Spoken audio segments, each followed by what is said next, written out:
Hello and welcome to Boffin Bubbles. आप सब ने सरस्वती नदी के बारे में या फिर त्रिवेणी संगम के बारे में तो सुना ही होगा। आज हम इस वीडियो में बात करने वाले हैं सरस्वती रिवर के बारे में और उसके ऊपर जो लेटेस्ट रिसर्च कुरुक्षेत्र यूनिवर्सिटी ने की है उसके रिजल्ट्स के बारे में, और हम जानेंगे कि कैसे इस रिसर्च ने हमारी पूरी हिस्ट्री को हिलाकर रख दिया है। आइए और जानते हैं सरस्वती रिवर के बारे में।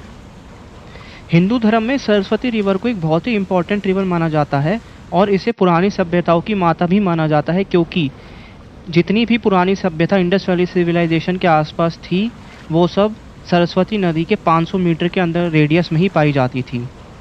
और इस जो रिसर्च अभी कुरुक्षेत्र यूनिवर्सिटी ने की है इससे इस रिवर के एक्सटेंशन के बारे में और आर्यन इन्वेजन थ्योरी को भी इस रिसर्च ने चैलेंज किया है, ऐसे प्रूफ्स मिले हैं। आइए अब जानते हैं ओरिजिन और सरस्वती रिवर के बारे में। हिंदू कथाओं के अनुसार देवी सरस्वती भगवान ब्रह्मा के सर से निकली थी ताकि अर्थ पे सुख और शांति आ सके, जो कि देव और देवों के युद्ध के कारण खत्म हो गई थी। और अगर हम लेटेस्ट रिसर्च के हिसाब से देखें तो सरस्वती नदी शिवालिक ग्लेशियर जो कि हिमालय में सिचुएटेड है वहाँ से निकलती थी। अब हम आगे बढ़ते हैं और जानते हैं सरस्वती के बारे में बेसिक इन्फॉर्मेशन। सरस्वती की लेंथ 2984 किलोमीटर थी और इसकी विड्थ 1.5 से लेकर 13 किलोमीटर तक थी। ये सिंधु नदी यानी कि अरेबिक सी में जाके मिलती थी। ऋग्वेद और लेटेस्ट रिसर्च के अनुसार इसकी 5 ट्रिब्यूटरीज थी जिनके नाम थे दृशडवत, सतलुज, चिनाब, व्यास और रावी नदी। अब आगे बढ़ते हैं और जानते हैं कि इसके बारे में पौराणिक हिंदू टेक्स्ट बुक्स क्या बोलती हैं। अगर हम वेदों में देखें तो वेदों में सरस्वती नदी का नाम गंगा नदी से 80 बार अधिक उपयोग हुआ है। इससे पता चलता है कि उस जमाने में सरस्वती नदी का महत्व गंगा नदी से भी ज़्यादा था। अथर्ववेद में यह लिखा है कि जो कोई भी सरस्वती नदी के आसपास रहते थे उन पे खास इंद्रदेव की कृपा रहती थी और वहाँ पे एग्रीकल्चरल एक्टिविटीज़ बहुत ज़्यादा होती थी।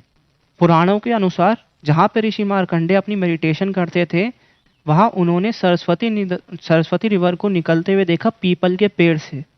इससे यह पता चलता है कि उस जमाने में सरस्वती नदी पीपल के पेड़ से भी निकली थी। अब धीरे धीरे समय बीतता गया और महाभारत का काल आया।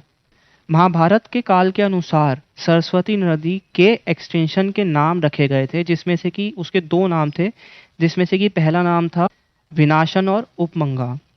महाभारत में एक फेमस कथा भी है जिसके अनुसार बलराम जो कि कृष्ण जी के बड़े भाई थे उन्होंने बोट पे सरस्वती नदी के ऊपर द्वारका से लेकर मथुरा तक की एक पूरी जर्नी की थी और रास्ते में जब जहाँ जहाँ से भी गए उन्होंने सरस्वती नदी के आसपास बहुत सारे गुरुकुल देखे।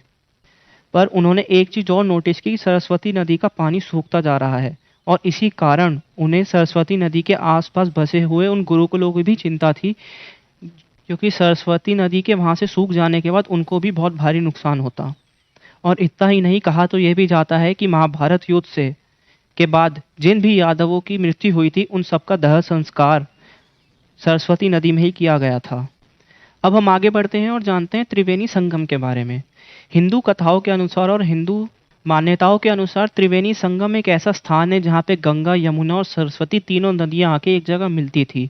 उस स्थान को हम प्रयागराज कहते थे और माना तो ये भी जाता है कि आज भी प्रयागराज में ये तीनों नदियाँ मिलती हैं। अपितु सरस्वती नदी अब इस समय अंडरग्राउंड हो गई है।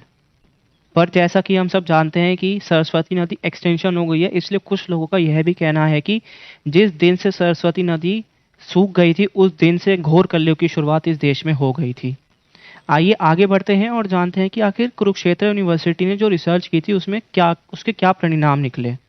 उनकी रिसर्च में यह पता चला कि यह नदी कम से कम 10,000 साल पुरानी है। उन लोगों ने एक स्थान था जिसका नाम था गंगार हकरा, वहाँ पे जब उन्होंने रिसर्च की तो उन्हें पता चला कि ये जो स्थान है ये 86,000 पुराना है। और इतना ही नहीं, उन्होंने 2 स्थानों पे जिनका नाम था ऊंचा चंदा, वहाँ पे जब उन्होंने एक वेल को डिग किया तो वहाँ पे उन्हें 10,000 साल पुराना पानी मिला। और दूसरी स्थान का नाम था अभिकलन, जब उन्होंने वहाँ पे भी एक वेल खोदा तो वहाँ पे उन्हें 7,000 साल पुराना पानी मिला। और रिसर्च में उन्हें सरस्वती नदी के चैनल्स में कुछ क्ले बेड्स मिले, जिससे यह पता चलता है कि आज से 14,000 साल पहले, 6,000 साल पहले और 4,000 साल पहले मानसून बहुत वीक हुआ था, जिसकी वजह से ही सरस्वती नदी सूखी थी। और उन्हें कुछ ऐसे सुराग भी मिले हैं कि जो ओल्ड हड़प्पन सिविलाइजेशन थी, यानी कि आज से 65,000 टू 500 बीसी पुरानी, उस समय उन्हें वहाँ पे कल्टीवेशन के भी प्रूव्स मिले हैं। जैसा कि हमने देखा और ये रिसर्च में भी प्रूव हुआ कि सरस्वती नदी कम से कम 10,000 साल पुरानी है। तो एक थ्योरी थी जो ब्रिटिशर्स ने इंडिया में फैलाई, जिसको हम कहते हैं आर्यन इन्वेजन थ्योरी, जिसके अनुसार जितने भी आर्यंस हैं वो उन सब ने इंडस वैली सिविलाइजेशन पे अटैक किया और यहाँ पे आके कब्जा कर लिया, और जितने भी यहाँ के लोग रहते थे जिनको आज की तारीख में हम द्रविडियंस कहते हैं, उन सबको साउथ इंडिया में पुश किया। परंतु अगर हम इस रिसर्च के हिसाब से भी जाते हैं तो सरस्वती नदी 10,000 साल पुरानी है और इसका वर्णन एज इट इज़ हमारे वेदों में मिलता है, पुराणों में मिलता है। तो इससे हम ये कह सकते हैं कि जो आर्यन इन्वेजन थ्योरी है वो डिसप्रूव होती है, क्योंकि अगर हम सब देखें जो हमारे वेद पुराण हैं वो धार्मिक ग्रंथों से ज़्यादा एक एविडेंशियल एविडेंस भी है। उनमें अधिकतर वही चीज़ें लिखी होती थी जो वहाँ पे मौजूद थी। इसलिए जो आर्यन इन्वेजन थ्योरी है इस रिसर्च से उसको टोटली डिसप्रूव कर सकते हैं। आइए अब आगे बढ़ते हैं और इस वीडियो को कंक्लूड करते हैं। हम अंत में ये कह सकते हैं कि जो सरस्वती नदी थी वो लास्ट 15 सेंचुरी में फ्लो हुई थी, और इस नदी के सूखने का कारण एक वीक मानसून बताया जाता है। दूसरा टेक्टोनिक प्लेट मूवमेंट्स बताई जाती है, जिसके कारण कि सरस्वती नदी का चैनल चेंज हो गया और उसी वजह से इसको एक्सटेंशन देखना पड़ा। अब इस जो रिसर्च आई है इससे हमें आर्यन इन्वेजन थ्योरी के बारे में भी पता चला, और हम कुछ हिस्सों के उससे सपोर्ट लेके कह सकते हैं कि आर्यन इन्वेजन थ्योरी जो हमें पढ़ाई जाती है वो गलत है। और पॉसिबिलिटी तो ये भी है कि जो हम त्रिवेणी संगम के बारे में सुनते हैं और उससे रिलेटेड जो हम कथाएं कहानियां सुनते हैं वो सही हो सकती है, क्योंकि रिसर्चेज में ये पाया गया है कि टेक्टोनिक मूवमेंट से पहले गंगा, यमुना और सरस्वती का चैनल सेम था और वो आगे जाके एक स्थान पे मिलती थी। इस वीडियो को यहाँ तक देखने के लिए धन्यवाद। वीडियो को लाइक और शेयर करें और हमारे चैनल को सब्सक्राइब करें। जय हिंद।